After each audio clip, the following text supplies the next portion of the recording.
जय हिंद दोस्तों, मैं नवीन शर्मा आप सभी का स्वागत करता हूं। आशा करता हूं आप सब एकदम अच्छे हैं, एकदम बेहतरीन हैं। एक बार सारे प्यारे दोस्त बताएंगे आप सब कैसे हैं। उम्मीद यही करेंगे कि बहुत अच्छे होंगे, बहुत बेहतरीन होंगे। धीरे धीरे धीरे धीरे करके अपनी मंजिल की तरफ आप बढ़ रहे होंगे। और जैसा कि हम पिछली कक्षाओं में कहते आए हैं कि आप जिस किसी भी स्थिति में हैं, चाहे जो भी आपकी इस समय आपका मानसिक स्थिति हो, चाहे जो भी आपकी आर्थिक स्थिति हो, एक बार मुस्कुराइए और उन सपनों को जो तुमने देखा है उनको पूरे करने के लिए जी जान से जुटे रहिए। तो साथ ही आज की क्लास में हम पढ़ने वाले हैं औरंगजेब। और मेरा आपसे प्रश्न होगा कि बताइए, मुगल वंश का कौन से नंबर का शासक औरंगजेब है, यानी इससे पहले हम कितने शासकों को पढ़ चुके हैं। आज हम औरंगजेब को पढ़ लेंगे। कल की कक्षा में साथ ही मैंने बताया कि मुगल कालीन जो स्थापत्य कला है, जो कुछ भी बना था किसने बनाया, कौन कौन सी इमारतें प्रमुख हैं, परीक्षाओं में क्या क्या प्रश्न बनते हैं। और फिर हम आपका सोमवार में पढ़ेंगे आपका जो मुगल साम्राज्य था उसका विघटन कैसे हुआ, यानी कि अंतिम शासक कौन कौन से रहे।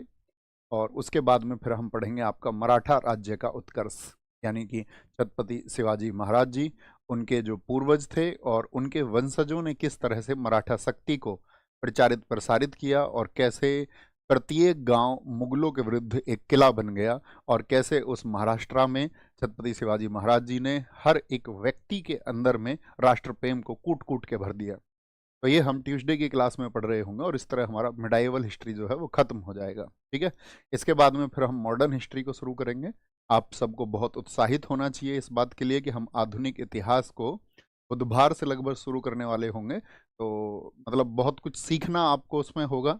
बहुत सारे आप लोगों के मस्तिष्क में काउंटर रहते होंगे कि आधुनिक समय का जो आपका अगर हम देखें कि भारत कैसे बना या भारत कैसे आज़ाद हुआ, उसके लिए क्या घटनाक्रम है, वो सब आप समझ पाएंगे। भगत सिंह जी क्या सोचते थे, उनके क्या विचार थे, गांधी जी के क्या विचार थे, और अन्य हमारे जितने भी स्वतंत्रता सेनानी रहे उन सब के क्या विचार थे, क्या उनका थॉट प्रोसेस था, उस सब पे हम धीरे धीरे डिस्कस करते हुए चलेंगे। ठीक है। तो शुरू करें आज की क्लास को। एक बार थम्स अप कर देंगे जी भैया। आज हम, आप जानते ही हो, बड़ा प्रश्न चिन्ह का चरित्र है औरंगजेब का। तो औरंगजेब के बारे में आप बहुत सारी रील्स भी देखते होंगे, क्योंकि पिछले समय पर जब आपका विवाद हुआ और मूवी आई छावा, तो वहाँ पर बहुत सारे लोगों ने औरंगजेब को डिफेंड करने का प्रयास किया। बहुत सारे लोगों ने बताया औरंगजेब तो ऐसा व्यक्ति था जो बहुत हिंदू मंदिरों को दान भी देता था। तो मतलब वो रियल कैरेक्टर क्या है औरंगजेब का, उसको आज हमें समझना है कि किस तरह से उसने शासन किया। और उसका शासन आपका, अगर बात करें, था तो 49 वर्षों का, लेकिन अकबर की तुलना में कम है। अकबर भी 49 वर्ष है और इसका उसके जो है 2 महीने कम का शासन है। तो इसका शासन भी 49 वर्ष है, लेकिन सब दूसरा सबसे लंबा शासन है। 49 वर्षों के उस शासन में उसकी क्या कामयाबी रही, क्या फेलियर रहे, बहुत ध्यान से आप समझना और समझ जाएंगे आप। ये उम्मीद मुझे आपसे है। लिखेंगे औरंगजेब। बताएं भाई साहब, औरंगजेब कब से कब तक गद्दी पर रहा था। औरंगजेब गद्दी पर किस वर्ष बैठा। तो उसका पहला राज्याभिषेक जो हो गया था आप सबको पता होना चाहिए। पहला राज्याभिषेक उसका 1658 में हुआ था, और 49 वर्षों तक अर्थात 1707 तक वो शासक रहा। 1707 AD। बहुत धैर्य के साथ में समझना। और लिखें उसका जन्म, ये भी मैं आपको कल बता चुका। औरंगजेब के अगर जन्म की हम बात करते हैं तो 3 नवंबर 1618 AD में उसका जन्म हुआ। ठीक है। और जन्म के बाद में अगर हम बात करें, उसकी जो उपाधि है, उपाधि यानी उसके कौन कौन से टाइटल्स थे। टाइटल्स तो उपाधि उसकी है, एक तो उसको बोला जाता है बहादुर। बहादुर नाम से किस मुगल शासक को जाना जाता है। एक उसको बोलते हैं जिंदा पीर। जिंदा पीर। एक इसी का नाम है आपका आलमगीर। आलमगीर। और इसी का नाम है आपका, इसी का नाम है शाही दरवेश। शाही दरवेश। बहादुर। बहादुर। जिंदा पीर। जिंदा पीर। आलमगीर। आलमगीर। और शाही दरवेश। शाही दरवेश। ये उसके टाइटल हैं, ठीक है। देखो, जिंदा पीर उसको, मतलब आलमगीर या जिंदा पीर उसको कहने का कारण क्या है? क्योंकि औरंगजेब का ये मानना था कि जो शरीयत का कानून है, यानी कि जो आपका कुरान में लिखा हुआ है, उसका अक्षरश पालन होना चाहिए। यानी कि वर्ड टू वर्ड जो लिखा हुआ है वही पालन करना है। इसी वजह से उसको कहा गया आपका जिंदा पीर। तो शाही दरवेश, मैंने एक राजा और बताया था आपको, कौन था जिसको दरवेश राजा कहा जाता था, बताएंगे जरा। दिल्ली सल्तनत के समय पर मैंने आपको बताया था कि आपको एक होमवर्क भी मैंने दिया था कि इसके बारे में ज़रूर रिसर्च करना। तो दरवेश का मतलब था कि जो एकदम से पवित्र तरीके से जिए। जैसे कि औरंगजेब ने अपने पूरे जीवन भर में शराब नहीं पी, और औरंगजेब के जो वंशज थे, मैंने आपको बताया औरंगजेब के वंशजों में आपका, अगर हम बात करें आपका शाहजहां या जहांगीर, उससे पहले अकबर, उससे पहले हुमायूं, सभी अव्वल दर्जे के शराबी रहे, खूब शराब पीते थे। और ऐसी स्थिति की कि दिल्ली के दरबार के पास में बहुत सारे शराब के अड्डे खुल गए थे, और इतने सारे वहां पर शराब के व्यापारी आ गए थे कि क्या पता राजा कब प्रसन्न हो जाए हमसे, भी ये शराब किसके द्वारा उपलब्ध कराई गई है। तो इसने शराब पीनी जब बंद कर दी, तो उसके बाद में, यानी कि शराब पीनी बंद नहीं कर दी, इसने शराब पी नहीं। इसीलिए इसको कहते हैं कि ये आपका शाही दरवेश खुद को कहने लगा, या अन्य व्यक्तियों के द्वारा इसको शाही दरवेश कहा गया। मतलब इस्लामिक कानून के अनुसार अगर इसकी बात करें हम मुख्यतः, तो इसने वही 4 शादियां की जैसा कि इस्लामिक कानून में एक व्यक्ति कर सकता है, तो उनको निभाते हुए आगे चल रहा था। उपाधि के बाद में बात करेंगे, इसके कितने राज्याभिषेक हुए थे? 2 राज्याभिषेक हुए थे, 2 कॉरोनेशन। पहला राज्याभिषेक कब हुआ था इसका? 31 जुलाई को, 31 जुलाई 1658। ये इसने कहाँ पर किया था? आगरा में। बताओ किस युद्ध के बाद इसने पहला राज्याभिषेक किया था?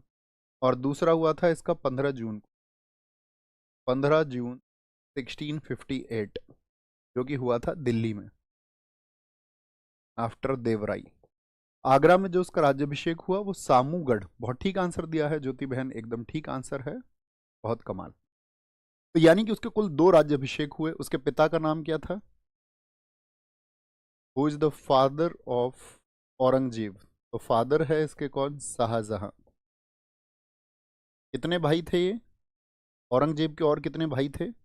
आप कहेंगे 3 अन्य भाई और थे इसके। अगर मदर की बात करें, इसकी जो माता का नाम है, माता थी मुमताज महल। मुमताज महल,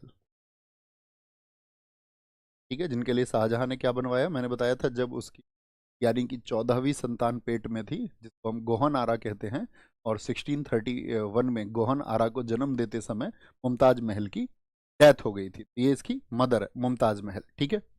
अच्छा, इसकी पत्नी की बात करें, who is the wife of Aurangzeb? Wife, इसकी वाइफ थी दिलरास बानो बेगम। दिलरास बानो बेगम, जो फारस के राजघराने से थी। दिलरास बानो बेगम किस घराने से थी? फारस राजघराने से। फारस राजघराना से इसका संबंध है। फारस राजघराने से इसका संबंध था। इसी को साथ ही बोला गया रबिया उद्दुर्रानी या रबिया बीबी। रबिया और दुर्रानी, रबिया उद्दुर्रानी, यानी कि रबिया बीबी के नाम से किसको जाना जाता है? रबिया बीबी के नाम से इसी को जाना जाता है, ठीक है। और इससे इसकी शादी हुई थी 1837 में, 1831 में शादी हुई थी। मैरिड टू रबिया उद्दुर्रानी इन 1837। अब आप सबको पता होना चाहिए, शाहजहां ने जो मुमताज महल की याद में बनाया, उस इमारत का क्या नाम है, जिसको कहा जाता है कि वो पहले जो है तेजो महल हुआ करता था। तेजो में महल, जिसको बारे में बात करेंगे कल की कक्षा में। ताजमहल के बारे में क्या क्या प्रश्न चिन्ह है, व्हाट इज द ब्लैक ताज, ताजमहल बनाने वालों के हाथ कटवा दिए गए, उन सब के क्या सत्य हैं। तो 1837 में जब उसकी शादी हुई, तो याद रख लेना ये एक्सपायर हो गई थी जब राज्याभिषेक होने जा रहा था आपका आपका औरंगजेब का। तो औरंगजेब का जो बेटा था शाह आजम, तो शाह आजम ने जिद की थी औरंगजेब से कि तुम वही बनवाओ जो हमारे दादा ने हमारी दादी के लिए बनवाया। उसने कहा कि भाई मुझे तो ये यार काम जो है बेकार के लगते हैं, क्योंकि उसने एक साधारण सा मकबरा बनवा दिया था रबिया उद दुर्रानी के लिए औरंगाबाद में, महाराष्ट्र में। कहाँ पर है बीबी का मकबरा? कल की कक्षा में जानेंगे इन सब चीज़ों को, क्या स्ट्रक्चर है, मैं आपसे पहले ही कह चुका हूँ। उसने कहा था वही बनाओ, तो कहते हैं कि उसके बाद में मना कर दिया औरंगजेब ने। तो औरंगजेब ने जब मना कर दिया तो वो जबरन लड़ गया शाह आजम, और 6 लाख रुपए प्राप्त किए उसने औरंगजेब से, और फिर खुद उसको बनवाया। तो वहाँ औरंगाबाद में उसको बोलते हैं ताज ऑफ साउथ, दक्षिण का ताजमहल, या ताजमहल की एक फूहड़ नकल, या नकली ताजमहल भी उसको कहा जाता है। आप देखकर ही पहचान जाओगे, हाँ भैया ये तो नकली ताजमहल ही है। ठीक है, कोई दिक्कत कोई परेशानी? बहुत बढ़िया। ठीक है, यहाँ पे कोई 1837 नहीं, सॉरी 1637, 1637, ये तो कॉमन सेंस है। 1637 में उसकी शादी हो गई। इसी की मेमोरी में क्या बना, याद रख लेना, रबिया उद दुर्रानी की याद में बना बीबी का मकबरा, टॉम्ब ऑफ बीबी। और बीबी का मकबरा कहाँ पर है, लिखना है इस बात को। बीबी का मकबरा ये औरंगाबाद में है, और औरंगाबाद का नाम बदल के अब क्या कर दिया गया है, संभाजी नगर, सॉरी संभाजी नगर।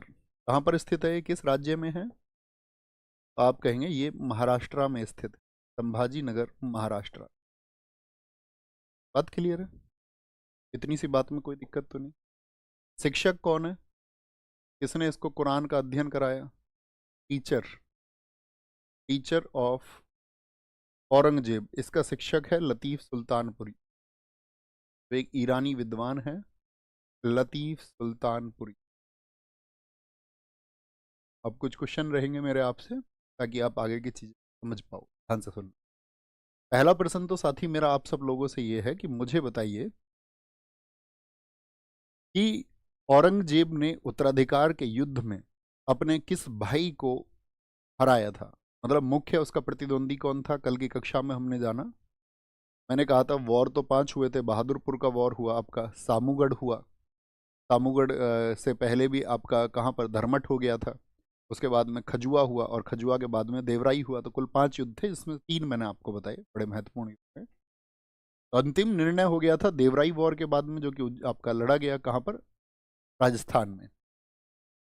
तो दारा शिकोह को उसने मतलब अपनी गद्दी से रिप्लेस कर दिया। अब उस समय पे दारा की स्थितियों पे थोड़ा विचार करना, यहाँ से क्वेश्चन बन जाते हैं कई बार। अगर मैं पूछूं जितने भी भाई बहन थे ये औरंगजेब, मैंने कहा था 7 जीवित रहे, 4 भाई और 3 बहन, तो सबसे बड़ा कौन है इन 7 में? तो सबसे बड़ी है इनमें जहान आरा, जहान आरा, जिसको शाह बेगम भी कहा जाता था, शाह बेगम। थोड़ा रेफरेंस लेना है इसका। शाह बेगम इसको कहा था शाहजहां ने, मतलब इसके पिता ने ही, शाहजहां ने। दरअसल में ये एक राजकुमारी ही थी। तो इससे पहले जो भी शाह बेगम होती थी वो सब होती थी राजा की पत्नी, मतलब कोई राजकुमारी अब तक शाह बेगम नहीं हुई। और कहते हैं कि जब डेथ हुई आपका शाहजहां की पत्नी मुमताज महल की 1631 में, उसके पास में उस समय पर 1 लाख तो ईरानी असरफियां, 6 लाख असरफिया का मतलब सोने की होती थी, और 6 लाख उसके पास मुगलिया असरफियां, और बहुत सारी जागीरें थीं। उस सब का 50% शाहजहां ने अपनी बेटी जहांआरा को दिया, और बाकी 50% में से चारों भाइयों को दिया, 12.5 12.5 12.5%। तो यानी शाहजहां का प्यार किससे ज्यादा है? जहांआरा से। और उस समय के इतिहासकार लिखते भी हैं कि अगर उस समय के शासन में ऐसी कोई व्यवस्था होती कि एक बेटी को गद्दी सौंपा जा सकता था, तो शाहजहां बेशक गद्दी अपनी बेटी जहांआरा को सौंपता। और यहां से बेटी का सिद्धांत समझना तुम, वो बेटियां भी ध्यान से सुन। शाहजहां उस समय की, इसको बाद में औरंगजेब ने, जब इसकी डेथ हो गई तो इसको साहिबात उज्जमानी भी कहा गया था। ये भी नोट करना। शाह बेगम किसको कहा जाता था? या साहिबात उज्जमानी, एरा ऑफ द लेडी, साहिबाबाद उज्जमानी, ये कहा था इसको औरंगजेब ने पोस्ट्यूमसली, मरणोपरांत औरंगजेब ने कहा। देखो, किसी लड़की के बारे में अगर उसको नेगेटिव क्रिएट करना है, उसकी नेगेटिव इमेज बनानी है, तो सबसे आसान क्या है? किसी भी लड़की के बारे में तो आप कहेंगे उसके चरित्र पर प्रश्न चिन्ह लगा दिया जाए, ये सबसे आसान है। और फिर समाज जो है उसको उसी तरह से जस्टिफाई करने लग जाता है, जैसा जहांरा के केस में भी हुआ। इसके बारे में जितनी भी नेगेटिविटी फैलाई वो सारी फैलाई गई है जो उस समय की हरम की और औरतें थीं, या शाहजहां की जो बाकी पत्नियां थीं, क्योंकि उनके पास अधिकार रहे नहीं। मुमताज महल के पास में जो आपका रॉयल स्टाम्प होता था, शाही मोहर, वो भी इसकी बेटी को मिल गई। सारे डिसीजन ये लेती थी। अगर मैं कहूं उस समय के चारों पुत्रों यानी औरंगजेब और उसके जो बाकी 3 भाई हैं, उन सब में सबसे ज्यादा शक्ति और पैसा किसके पास में था? जहांआरा के पास में। सूरत का जो बंदरगाह था वो भी जहांआरा के कंट्रोल में था। वहां से जो इनकम होती थी वो भी इसके कंट्रोल में थी। ये दिल्ली का जो वो सॉरी आगरा का जो किला है उसके सामने अलग से महल बना के रहती थी। तो इसके बारे में बहुत सारी नेगेटिव चीजें डिस्कस होनी शुरू हुई कि इसके तो जो है राजा शाहजहां से ही जो है अवैध संबंध है, मतलब उसके पिता से ही। तो इस तरह की चीजें चली। अब तुम इसका कैरेक्टर समझना। मैंने कहा ये उस युग की सबसे अमीर महिला थी भारत में, उस युग की सबसे अमीर। और कहा जाता है इसकी जो वार्षिक उस समय की आय थी, वार्षिक आय उस समय पर 60 करोड़ रुपए हुआ करती थी। विद्वान तो नहीं कहेंगे, विदुषी कहेंगे। विदुषी इतनी थी कि उस समय की अरबी, फारसी सभी भाषाओं का इसे ज्ञान था। अपने जो भाई, अगर हम कहें दारा सिकोह से बहुत प्रभावित थी, या कहें कि अपने दादा अकबर से बहुत प्रभावित थी, और सूफी मतों को मानती थी। यानी इसका जो थॉट प्रोसेस था वो था कि किसी भी शासक को उदार होना चाहिए, किसी भी धर्म विशेष के पक्ष में उस राजा को नहीं होना चाहिए। असली शासक, असली नरेश वही है जो उदारता से कार्य करे। अब मैंने बताया कि उसने शाहजहां को आकर के कैद कर लिया था औरंगजेब ने। औरंगजेब ने जब शाहजहां को कैद किया तो उस समय पर यह चाहती तो औरंगजेब के पक्ष में हो जाती कि इनकम बहुत थी और बहुत ही शान से अपने शासन को करती, लेकिन एक बेटी ने चुना अपने पिता की सेवा को। आप मतलब शाहजहां के अंतिम दिनों के बारे में अगर पढ़ोगे, रिसर्च करोगे, तो आप ये पाओगे कि जिस मुसम्मन बुर्ज में शाहजहां कैद था वहां पर 8 वर्ष तक ये भी कैद रही। और ये लगातार अपने पिता को समझाती थी कि ठीक है, औरंगजेब एक गलत व्यक्ति है, उसके अपराधों के लिए उसको क्षमा कर दो। लेकिन शाहजहां ने उसको अपने अंतिम दिनों से पहले क्षमा नहीं किया। कहते शाहजहां जिस दिन मरा उसके एक दिन पहले उसने पत्र लिखवा करके औरंगजेब के अपराधों के लिए उसको क्षमा किया। औरंगजेब जिस चारपाई पर रहता था उसके बराबर में ही रजाई बिछा करके नीचे 8 वर्ष तक पड़ी रही अपने पिता की सेवा में जहांआरा। इवन वो बच्चे जो वंशज थे मुगलों के, जो बेटियां थी, बच्चियां थी, उन सबको भी औरंगजेब को पत्र लिख के उसने अपने संरक्षण में ले लिया कि मैं इन बच्चों की सेवा करूंगी, और 8 वर्ष तक वही सेवा करती रही। जब शाहजहां की डेथ हो गई तो उसके बाद में फिर, क्योंकि मैंने कहा था औरंगजेब के पक्ष में उसकी कौन सी बहन थी, तो आप कहेंगे जो रोशन आरा है। लेकिन रोशन आरा इतनी गलत तरीके से आगे बढ़ना चाहती थी कि उसने अमीरों से रिश्वत लेना शुरू कर दिया। औरंगजेब को समझ में आया यार नैतिक तो जहां आरा ही है, तो उसने वापस से उस जहां आरा को शाह बेगम बनाया, जिसको ठुकरा भी दिया था। हालांकि आप उस कहानी को पढ़ेंगे तो ठुकरा दिया था जहां आरा ने, लेकिन बहुत आग्रह किया औरंगजेब ने, तब वो पहुंची। तो यहां आप समझे कि आपको अपने माता पिता की सेवा के लिए किसी भी वैभव को यदि छोड़ना पड़े, किसी ऐश्वर्य को यदि छोड़ना पड़े, तो आप उसको छोड़ सकते, क्योंकि सीखने का प्रोसेस यही है कि आपको जहां से भी सीखने को मिले वो आपको सीख लेना है। बात क्लियर है? आगे चलें, यहां तक की बात में आगे बात समझेंगे। औरंगजेब, मैं आपसे कहूं, मैंने कहा था, आंखें बंद करके जरा सोचिए, औरंगजेब दक्षिण का सूबेदार कितनी बार बनाया गया था? तो पहले तो 8 वर्षों के लिए 1636 से 1644, फिर 8 वर्षों के लिए गायब रहा, फिर 1652 से 1657। यही मैंने आपको बताया, 8 8 वर्ष करके याद रख लेना है। 2 बार बना था। उस चीज को मेमोराइज करिए, थोड़ा चीजें समझ पाएंगे। औरंगजेब की पोस्टिंग कहाँ थी? साउथ में। औरंगजेब दक्षिण का सूबेदार कितनी बार बना था? दक्षिण का सूबेदार 2 बार बना था। तो बीच के 8 वर्ष कहाँ गया फिर? ये बना था 2 बार। एक तो बना 1636 से 44, और दूसरा इसका टर्म्स था 1652 से 57। याद रख लेना, बीच के 8 वर्ष कहाँ पर है? तो यही औरंगजेब आपका बल्ख, बल्ख का सूबेदार, जो कि मिड एशिया में पड़ता है, और मुगलों का अपना क्षेत्र हुआ करता था सिंध के पास में। एक साथी जो कंधार है, कंधार में ये 2 वर्ष तक एक कमांडर की तरह इसने काम किया था, सेनापति की तरह, क्योंकि किसने मना कर दिया था जाने से? और एक आपका गुजरात, गुजरात की जिम्मेदारी भी इस पर रही। गुजरात का सूबेदार भी ये कुछ समय के लिए बनाया गया।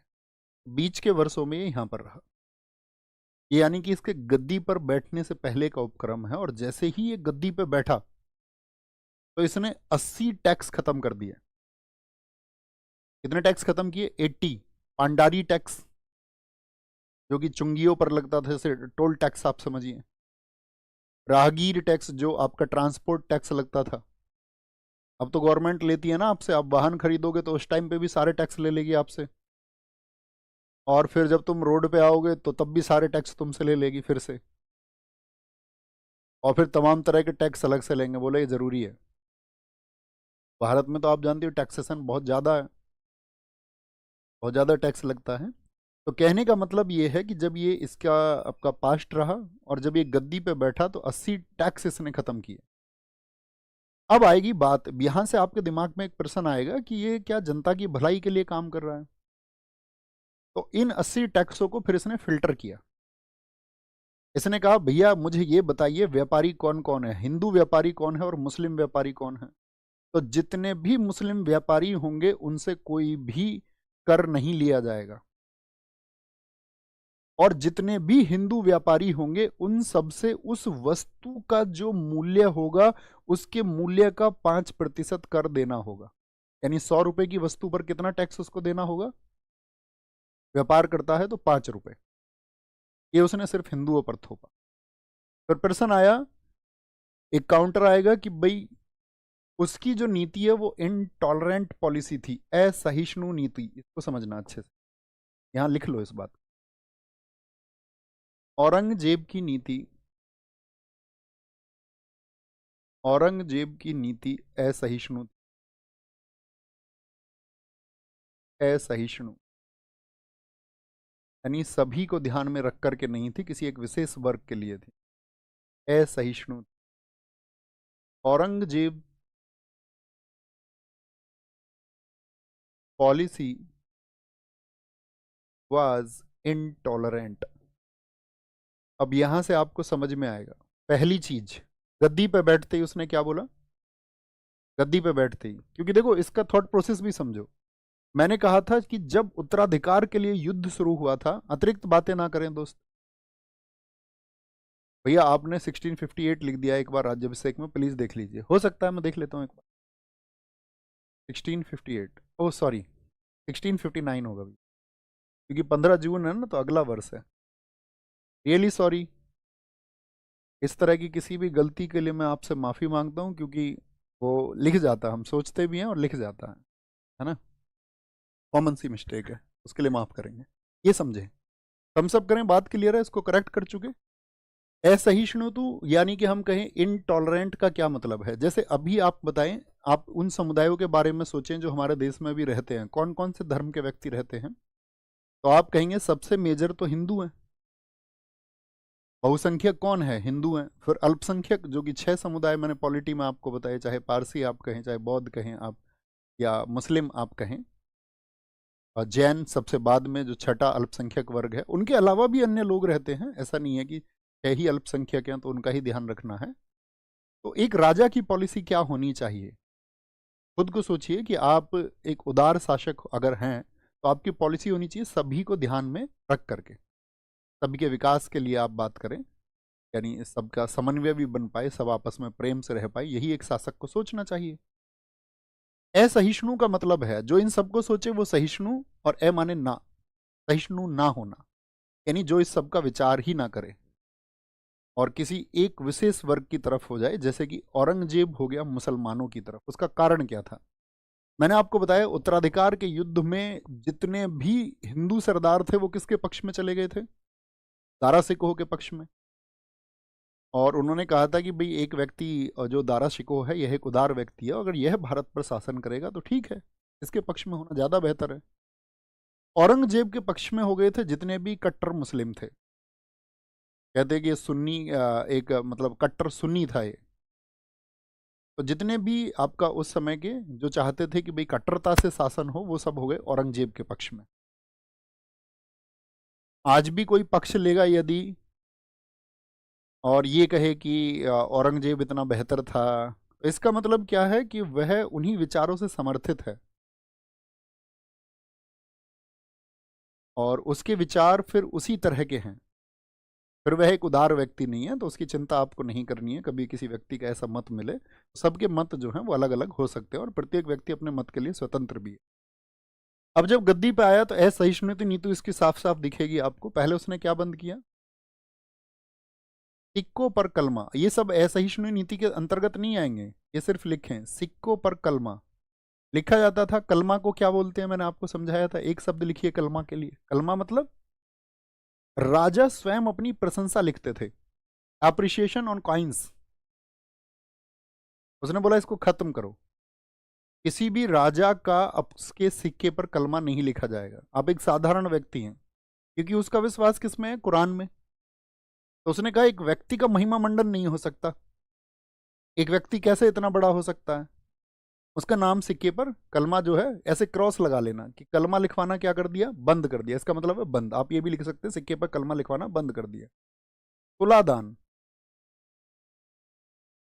तुलादान आपने अक्सर देखा होगा, कभी हमारे यहाँ पर एक प्राचीन परंपरा रही तुलादान की। व्यक्ति का जब जिस किसी का सम्मान होता है तो उस व्यक्ति के वजन के बराबर उसको कुछ गिफ्ट किया जाता है। जैसे मान के चलिए आपका वजन 70 kg है, 70 किलो, तो आपका सम्मान देने के लिए 70 किलो कोई आपको दे दे, कुछ बुक्स दे दे आपके वेट के बराबर 70 किलो, या फल दे दे, या उपहार दे दे, हीरे दे दे, जवाहरात दे दे, इसको बोलते थे तुलादान। तो बहुत प्राचीन परंपरा थी भारत में, तो उसको भी इसने क्या बोला? बंद करो। राजा अपनी रानी के साथ में जाता था अपनी जनता को देने झरोखा दर्शन। झरोखा दर्शन मैंने बताया ना, हाथ हिलाते थे ऐसे जाकर के, उसको इसने बंद कर दिया। इसने कहा कि ये तो भारतीय परंपरा देव दर्शन है। जैसे हमारे यहाँ पर हमारी सभ्यता में क्या था कि देवताओं के दर्शन होंगे, तो इसने कहा ये तो देव दर्शन के जैसी प्रथा है, इसको बंद करो। ये सब क्या कर दी उसने? बंद कर दी। नौरोज कौन से धर्म का त्योहार था? और नौरोज मतलब सबसे जबरदस्त उत्सव होता था दिल्ली दरबार में या आगरा के दरबार में आप कहें। उस नौरोज को इसने बोला कि भैया इसको भी बंद कर दो। हिंदू राजा, जिन हिंदू राजाओं का सम्मान होता था उनके माथे पर तिलक जो राजा लगाया करते थे, इसने कहा नहीं, ये नहीं लगाया जा सकता। नचनियां जितनी भी थीं, नाच गाना करने वाली, अनारकली का दरबार था भैया, आपने देखा नाच गाना। इसने बोला जितनी भी नचनियां हैं इन सबको निकालो, पकड़ो इनको। नाचने गाने वाली जितनी भी हैं दरबार में, इन्होंने दरबार का राग बिल्कुल खराब कर रखा है, इनको भेजो यहाँ से। फिर क्या बात आई? जितने भी लोग यहाँ पर जो शराब के अड्डे थे दरबार के आसपास में, बोला इनको भगाओ, कोई भी जुआ नहीं खेलेगा किसी भी तरह का, ड्रीम 11 वगैरह सब बंद। वेश्या, जितनी भी वेश्यावृत्ति यानी कि शारीरिक धंधा करती थी। वेश्यावृत्ति क्या है? धन के लिए अपने शरीर को किसी और को पेश कर देना। उसने कहा भाई प्रोस्टिट्यूशन अब नहीं होगा। बोले वेश्याओं को उसने कहा या तो तुम शादी करो या यहां से जाओ, वेश्या कोई भी नहीं रहेगी, वेश्यावृत्ति अब नहीं होगी। बंद कर दिया इसको, ठीक है। और मीना बाजार पर इसने रोक लगा दी। मीना बाजार, मीना बाजार सुना है आप? अक्सर मार्केट में जाओगे तो आज भी आपको कपड़ों की दुकान पे लिख जाएगा किसी किसी पे मीना बाजार। दिल्ली आप जाओ कभी, मतलब फीमेल कपड़े खरीदने, तो वहाँ पे शादी वादी के लिए आप कभी जाओगे तो आपको दिख जाएगा। आज भी बहुत सारे मॉल्स में दुकान रहती है मीना बाजार। मीना बाजार दरअसल में हुमायूं के द्वारा शुरू करवाए गए थे, और ये मुगलों की अय्यासियों के अड्डे थे। मुगलों की अय्यासियों का, मुगल राजाओं की अय्यासियों का पहला अड्डा था हरम, और दूसरा उनकी अय्यासी का अड्डा था मीना बाजार।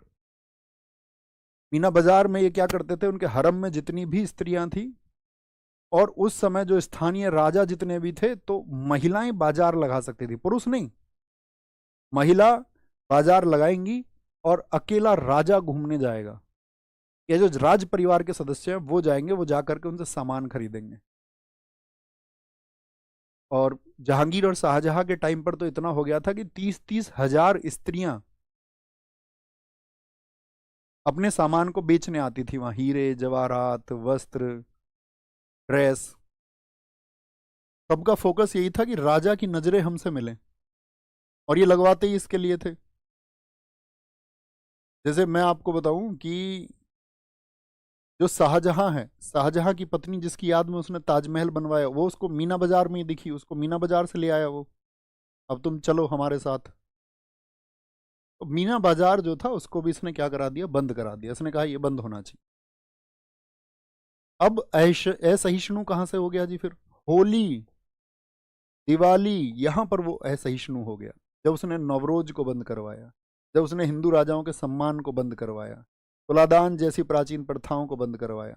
होली, दिवाली और आपका बसंत, इनको उन्होंने बंद कराया। यहां पर उसको असहिष्णु कहा गया। सती प्रथा पर भी उसने रोक लगा दी, बहुत अच्छा कदम था उसका। सती प्रथा, सती सिस्टम, इसको भी उसने क्या कर दिया, रोक लगा दी। अब फिर भैया इसमें तो बहुत सारी चीजें सही हैं। अगर कोई व्यक्ति शराब को बंद कर रहा है, जुए को बंद कर रहा है, और आपका मीना बाजार जैसी उन हरकतों को बंद कर रहा है, और ये तो सही चीज है, लेकिन वो असहिष्णु तो फिर कहां पर हो गया? असहिष्णु कहां पर हुआ? तो असहिष्णु हो जाता है जब वो मुहतशिब नामक एक अधिकारी की नियुक्ति करता है इस बात के लिए कि ये देखा जाए कौन व्यक्ति किस प्रकार का धार्मिक आचरण कर रहे हैं, और उनके आचरण को इस्लाम से प्रभावित बनाया जाए, यानी उन सब का रुख इस्लाम की तरफ किया जाए। और उसका एक ही विजन था कि कैसे भी करके इस देश को एक इस्लामिक देश की तरफ, यानी कि इस देश में या मेरे साम्राज्य में जितने भी लोग हैं वो सब इस्लाम के मानने वाले हो जाएं। और इसके लिए वो बहुत सारे प्रयास करता है, और उसको बहुत सारा मतलब संघर्ष का सामना भी करना पड़ा। अभी हम बताएंगे कौन कौन से विद्रोह हुए। तो देखें इस बात को, यहां तक की बात समझ में आई? कोई दिक्कत, कोई परेशानी? इन सब में से बहुत सारी घटनाएं जो थी, जैसे कि उसने मान के चलो जजिया 16, अभी बताऊंगा मैं, 1679 में जजिया तो उसने क्या हटाया था या लगाया था? लगाया था। तो बहुत सारी कामों के पीछे सिर्फ और सिर्फ एक मकसद था उसका, कि धर्म परिवर्तन हो। और वो अपने अभियानों में भी इस बात पर जोर देगा, जब वो हिंदू मंदिरों को तोड़ेगा, हिंदू जो साथी आपका पाठशालाएं होंगी उनको तोड़ने के आदेश दे देगा, और ये कह देगा कि किसी भी तरह से हिंदुओं में जो है आपका शिक्षा का प्रचार प्रसार ना हो। तो वहां उसकी नीति कैसी हो गई? एक कट्टर नीति हो गई, और उसके पीछे सिर्फ एक उद्देश्य था धर्म परिवर्तन की, कैसे भी धर्म परिवर्तन हो जाए, इस्लाम को ये लोग एक्सेप्ट कर लें। जैसा कि लैनपूल ने लिखा है, इतिहासकार लैनपूल ने, कि वह इतना धर्मांध था कि धर्म के लिए वह राज सिंहासन को भी छोड़ सकता था, वो गद्दी को भी छोड़ सकता था। अगर उससे कहीं गद्दी चुनोगे या धर्मांधता, तो वो धर्मांधता को चुनता। धर्म को लेकर के इतना अंधा था। और उसने किया भी था एक बार, जब वो युवराज था, जब उसको सूबेदारी मिली हुई थी, तो उसने सूबेदारी के कपड़े उतार के फेंक दिए थे, और एक भिखारी के कपड़े पहन लिए थे। उसने कहा मुझे जरूरत नहीं है गद्दी वद्दी की। लैलपूल ने इसका वर्णन लिखा है, आगे आएंगे। बात समझ में आई? थोड़ा बहुत इसका कैरेक्टर समझ में आया आप लोगों को? थम्स अप करें।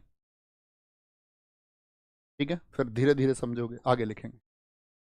यहाँ पर लिखें पहली बात, क्या बोलेंगे? यहाँ पर लिखना होगा आपको औरंगजेब के समय के विद्रोह। औरंगजेब के समय विद्रोह।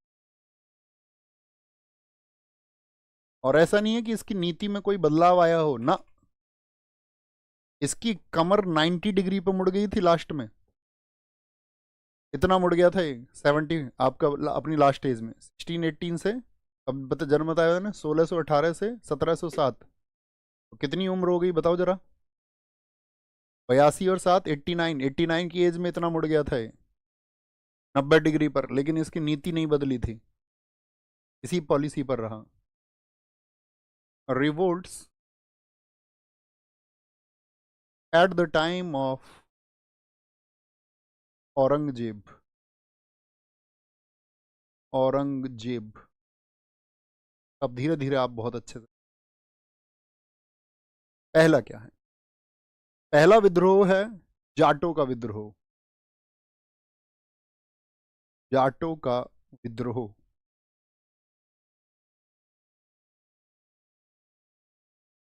रिवोल्ट ऑफ जाट, जो इसके विरुद्ध खड़े हुए।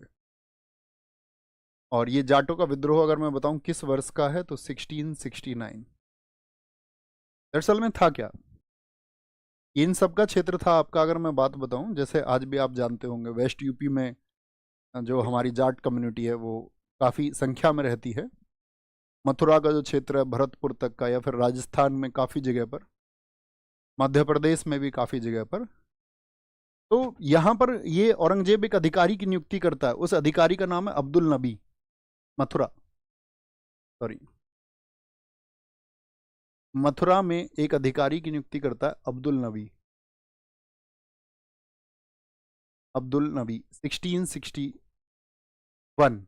तब तो इसने इतना प्रभाव नहीं छोड़ा, लेकिन 1667 में के करीब में जाकर के इसने क्या किया अब्दुल नबी ने, कि वहां के हिंदू मंदिरों को ये तोड़ने लग गया, और साथ में जितनी भी हिंदू महिलाएं थी उन सबके साथ में अत्याचार करने लगा। उन हिंदू महिलाओं की किडनैपिंग होनी शुरू हो गई। तो वहां पर जो तिलपत की जागीर थी, उस तिलपत की जागीर को उस समय पे आपका संभालते थे वीर गोकुल, जो कि एक जाट नेता थे वहां पर। तो सब लोग उनके पास में गए, उन्होंने कहा कि जी इस तरह की समस्याएं अब्दुल नबी पैदा कर रहा है। तो उन्होंने कहा मारेंगे इसको, फिर क्या दिक्कत है, तुम सब संगठित तो हो, अगर तुम संगठित नहीं हो सकते तो फिर तुम कैसे विजन देख सकते हो अत्याचार से मुक्ति पाने का? सब लोग उनके साथ में संगठित हुए, और उन्होंने उस समय पर अपने साथ में 20,000 समर्थक जुटा लिए। 20,000 समर्थक। एक बच्चा पूछ रहा है ज्योति कुमारी ये हिंदू के खिलाफ क्यों था? बेटा आप कक्षा को सुनते क्यों नहीं है? बताया ना, उसके उत्तराधिकार के युद्ध में हिंदू उसके खिलाफ थे, दारा सिकोह के पक्ष में। अभी तो बताया था प्यारे दोस्त। इतना कॉमन आईक्यू, इतना निचले आईक्यू से कैसे बात बनेगा? प्लीज ध्यान से सुना करो सारी बातें। जो कोई अतिरिक्त बातें करता दिखे क्लास के अतिरिक्त, उसको मुक्ति दो, तो पढ़ने का मन नहीं। ठीक है, तो अब्दुल नबी, इस अब्दुल नबी की क्या होती है ये यहाँ पे याद रख लेना। कुछ जो लीडरशिप है, पहली लीडरशिप याद रख लेना 1669 में गोकुल के नेतृत्व में, ये गोकुल जी थे, इनके नेतृत्व में, गोकुल जी के नेतृत्व में सारे जाट यहां पर इकट्ठा हुए औरंगजेब के विरुद्ध में। कितने समर्थक हो गए इनके? मैंने कहा 20,000 समर्थक। 20,000 लोगों ने इसको सपोर्ट किया, और 20,000 लोग एक विचार को लेकर के इकट्ठा हो जाए तो कोई भी बदलाव होगा। 1670 में क्या हुआ था, वीर सिंह बुंदेला, वीर सिंह बुंदेला याद है? थम्स अप करें जी भैया, जिन्होंने अबुल फजल की हत्या की थी। तो इसी क्षेत्र में वीर सिंह बुंदेला ने एक टेंपल बनाया था, केशव राय टेंपल, केशव राय मंदिर। तो ये केशव राय मंदिर इन्होंने तोड़ा, जिससे लोगों की बहुत भावनाएं जुड़ी हुई थी। केशव राय मंदिर तोड़ा तो इनके खिलाफ क्रिया हुआ, विद्रोह हुआ, और उस विद्रोह में तिलपत का युद्ध हुआ। तिलपत का युद्ध, मुगल सेनाएं यहां पर पहुंच गई तिलपत में। भीड़ ने क्या किया था, जब इनके साथ 20,000 समर्थक हुए, इस अब्दुल नबी को मारा, बहुत बुरी तरह से मारा, मतलब जान से ही मार दिया, खत्म कर दिया, उसका चैप्टर क्लोज। मुगल सेनाएं पहुंच गई और तिलपत के वॉर में मुगल वर्सेस गोकुल, यहां पर इनको गिरफ्तार कर लिया गया और इनके शरीर के एक एक अंग को अलग किया गया। तो उनकी ये शहादत है। अगला, इसके क्या विद्रोह इससे खत्म हो गया? नहीं। 1686 में राजा राम के नेतृत्व में, राजा राम जी के नेतृत्व में फिर से विद्रोह हुआ। यानी कि जो जाट विद्रोह था वो थमा नहीं। इन्होंने सोचा था कि गोकुल को जैसे ही समाप्त कर देंगे तो विद्रोह समाप्त हो जाएगा। तो किसके फिर बैनर के तले सब लोग इकट्ठा हुए? राजा राम जाट। और इन्होंने मुगलों को बहुत थकाया। अकबर, मुझे बताओ अकबर का मकबरा कहां पर है? फटाफट से आंसर करो सारे लोग। भैया आगरा में। आगरा में इन्होंने अकबर के मकबरे पर पहुंच करके उसको खोद लिया, उसकी हड्डियां निकलवा ली, और हड्डियां निकलवा के कहते हैं अकबर की हड्डियों को इन्होंने जलाया, ताकि जो मुगल प्रतिष्ठा है उसको आंच पहुंचे, यहाँ इसको चैलेंज करने वाले लोग मौजूद हैं। तो फिर यही किया उन्होंने मुगलों ने। तो इनको राजा राम, क्या बोलोगे, 1688 में मुगल सेना इनके खिलाफ आई और ये भी फिर मारे गए। तो क्या विद्रोह तब भी रुक गया? नहीं। फिर इनके भतीजे थे चूरामन। तो क्रम पूछा जाता है, पहले मुझे बताओ किसने विद्रोह किया? गोकुल। गोकुल के बाद में राजा राम, और राजा राम के बाद में फिर कौन थे? इनके भतीजे चूड़ामन, भतीजे चूड़ामन। हम सब करें, बात क्लियर है? ने विद्रोह जारी रखा, विद्रोह जारी रखा। लिख लो एक ही पॉइंट्स छोड़ थोड़े। अब क्या इनके बाद में भी फिर विद्रोह खत्म हो गया था? नहीं, फिर बदन सिंह आ गए थे, तो ये विद्रोह चलता रहा। तो मथुरा के आसपास में चैलेंज कौन बने औरंगजेब से लड़ने के लिए?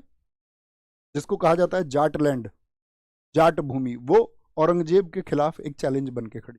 दूसरे विद्रोह की बात, दूसरा विद्रोह, दूसरा विद्रोह है सतनामियों का विद्रोह, सॉरी, सतनामियों का विद्रोह, सतनामियों का विद्रोह। सत्यनामी मतलब सत्य नाम को मानते हो, सच को जो मानते हो। सतनामी होते हैं कबीर के अनुयायी, फॉलोवर्स ऑफ कबीर। आप में से कोई है कबीर का अनुयायी, जिन्होंने कबीर को जाना हो, समझा हो, पढ़ा हो? तो ये विद्रोह हुआ इनका, आपका ईयर बात करें 1672। और क्षेत्र कौन सा था इनका? ये सतनामियों का क्षेत्र पड़ता था आपका जो मेवात, नारनौल का जो क्षेत्र है, मेवात क्षेत्र में। अब ये सारे लोग, मैंने कहा कि इनको बोलते हैं, ये अपने शरीर पर आपका कोई बाल ही नहीं रखते थे, सतनामी। मुंडिया भी कहा जाता है इनको, अगर आप सतनामी आंदोलन को पढ़ेंगे, मुंडिया, फॉलोअर्स ऑफ कबीर।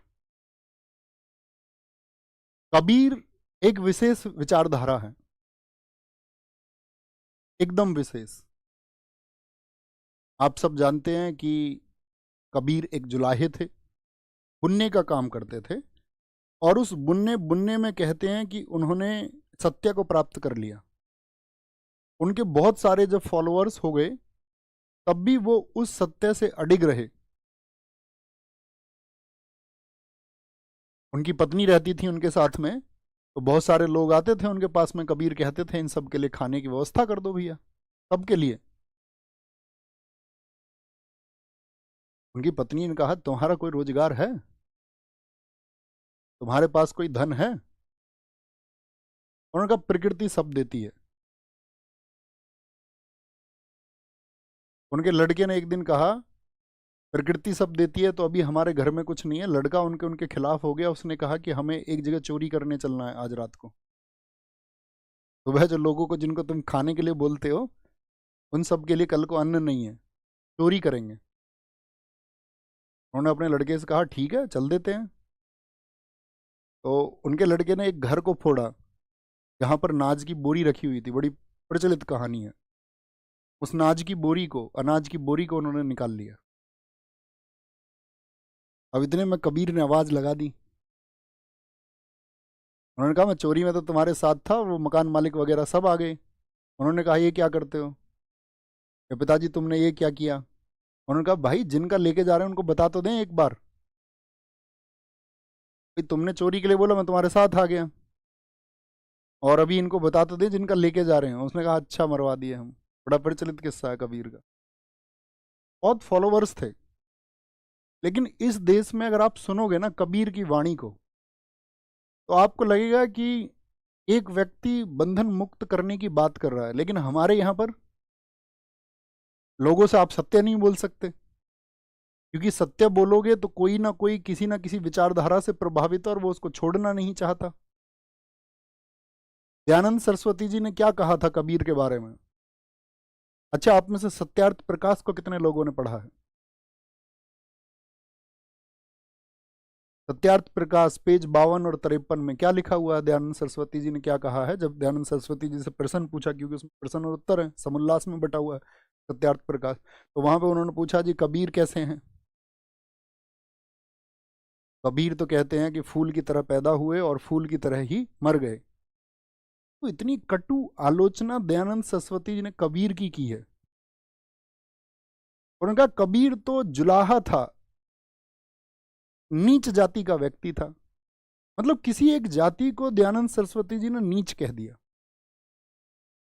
क्या ये सही है? हम पढ़ते आए उनको एक सोशल रिफॉर्मर की तरह, हम तो यही जानते हैं कि वो एक समाज सुधारक थे।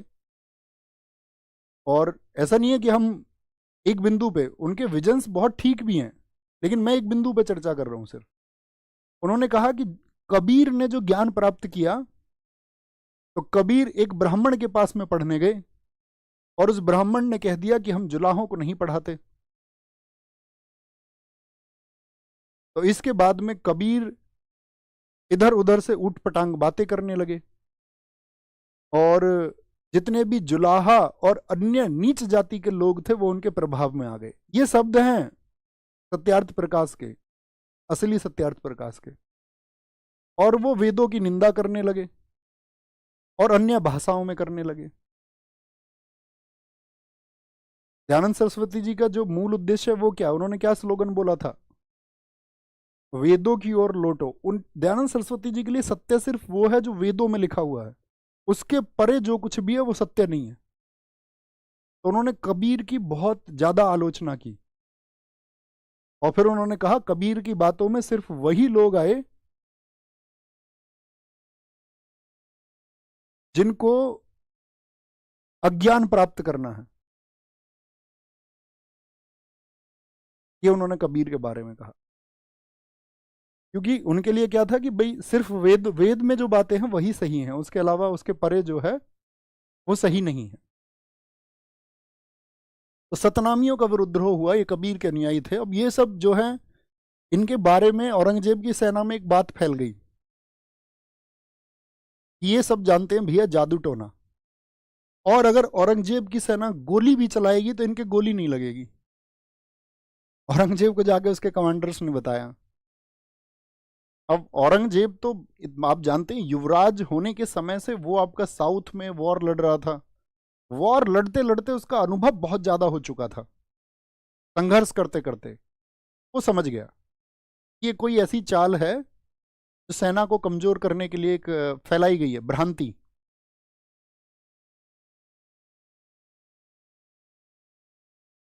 तो उसने कहा यार इसका क्या इलाज हो सकता है। फिर उसने सोचा अच्छा एक काम करते हैं ना। उसने कहा कि तुम्हारी जितनी भी तलवारें हैं, उसने कुछ कागज लिखे और बोला इन तलवारों के चारों तरफ उनको घुमा दो। कुछ कपड़े बंधवा दिए उसने आपका बंदूकों पर, बोले अब गोलियां लगेंगी, अब तुम गोली चला के देखना, अब लग जाएगी सतनामियों को। तो बड़े जोश से वो गए और 2000 सतनामी उस समय पर मारे गए और बाकी सतनामियों ने सरेंडर कर दिया। तो समझ रहे हो क्या मैं समझाना चाह रहा हूं? अंधविश्वास, वही अंधविश्वास उन लोगों के अंदर है कि गोलियां नहीं लगेंगी, और उसी अंधविश्वास से वो लोगों का अंधविश्वास दूर हो गया कि इस पे कुछ कपड़ा बांध दो और अब गोलियां लग जाएंगी, अब काम हो जाएगा, अब कार्य सिद्ध हो जाएगा। यही तो अंधविश्वास है। तो सतनामियों का विद्रोह कब हुआ, यहां पे याद रख लेना। इन्होंने क्या कर दिया था फिर सतनामियों ने, इसमें 2000 सतनामी मारे गए। 2000 Satnami were killed in revolt, और बाकियों ने क्या कर दिया, सरेंडर कर दिया। तीसरा प्रमुख विद्रोह सिख विद्रोह। शाहजहां के समय पर किसने विद्रोह किया था, नाम लिखो उनका जरा। सिख रिवोल्ट।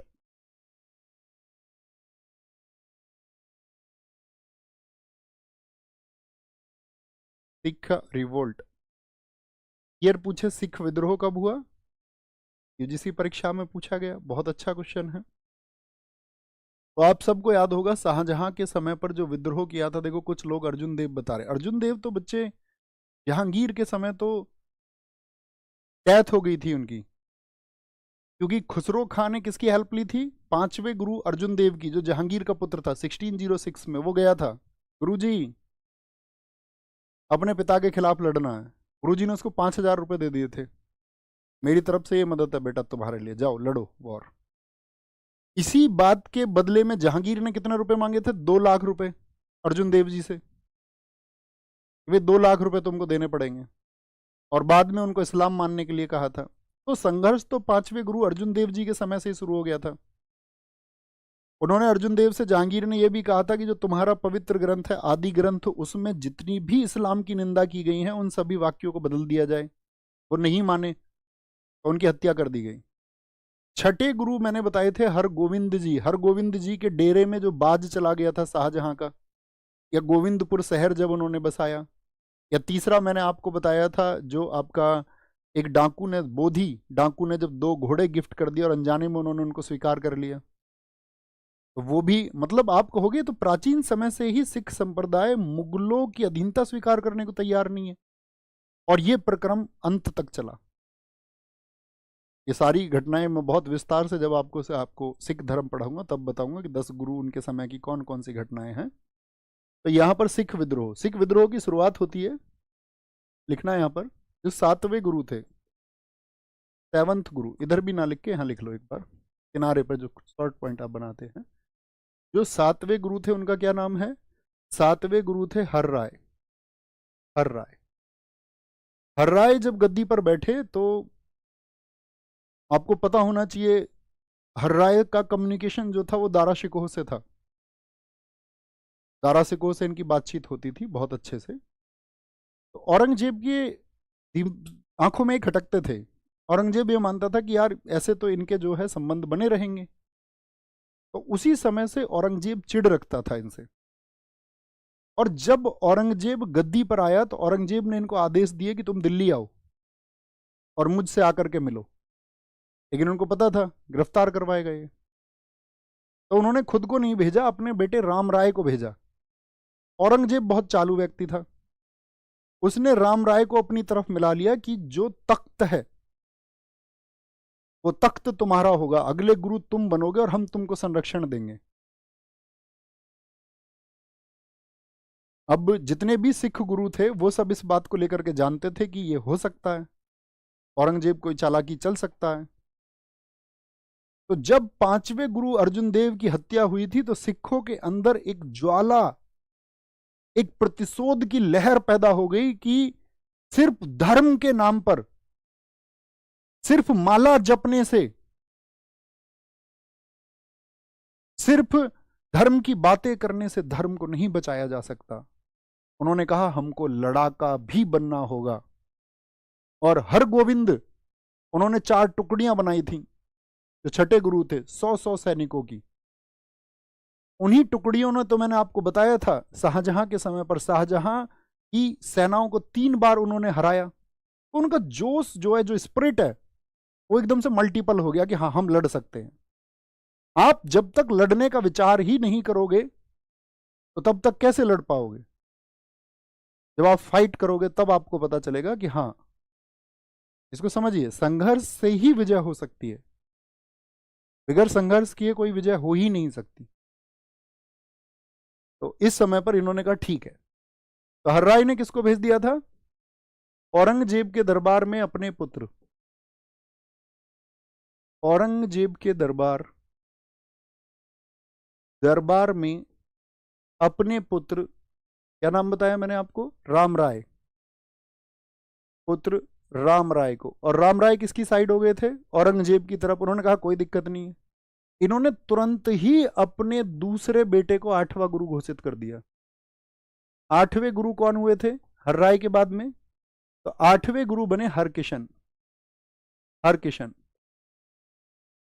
इन्होंने भी तख्ता बुलंद किया मुगलों के खिलाफ, औरंगजेब के खिलाफ। लेकिन इन हरकिशन जी की मौत हो गई आपका 1664 में, 1664 में। और इनकी जगह बने नवे गुरु, नवे गुरु। उनका नाम है गुरु तेग बहादुर, जिनको बोलते हैं हिंद की चादर। कब बने थे ये आपका? 1664 में, गुरु तेग बहादुर।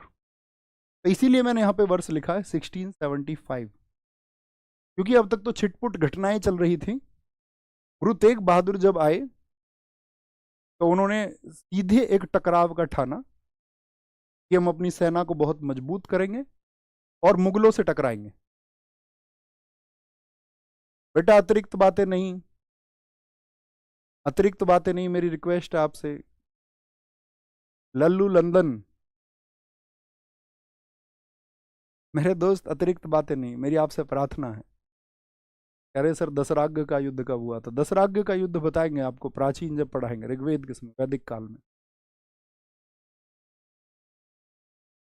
फोकस करिए वापस। देखो मन ऐसी ही चीज है। अब एक किताब पढ़ना कभी, दीप त्रिवेदी, मैं मन हूं।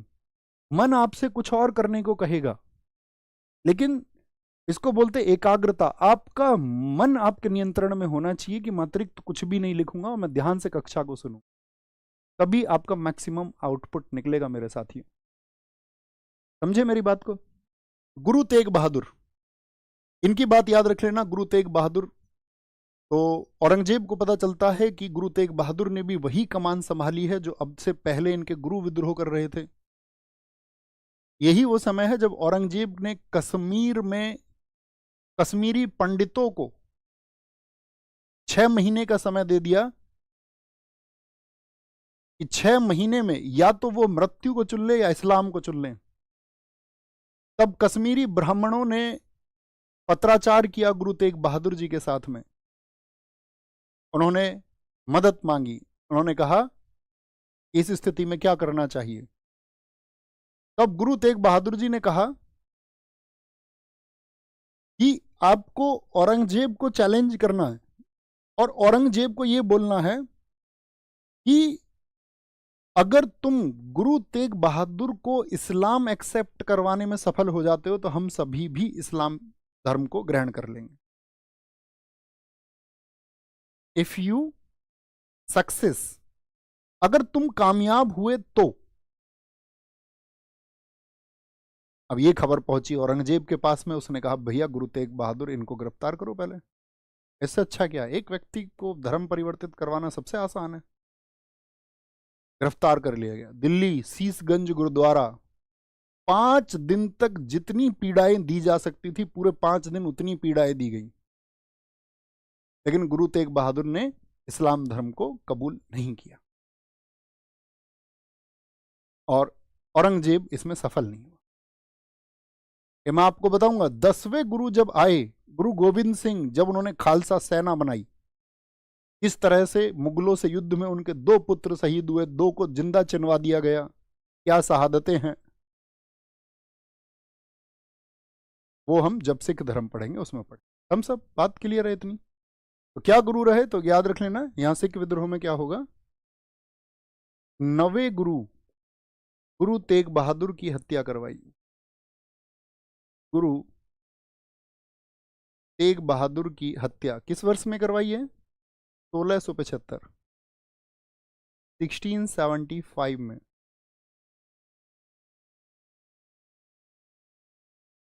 मुगल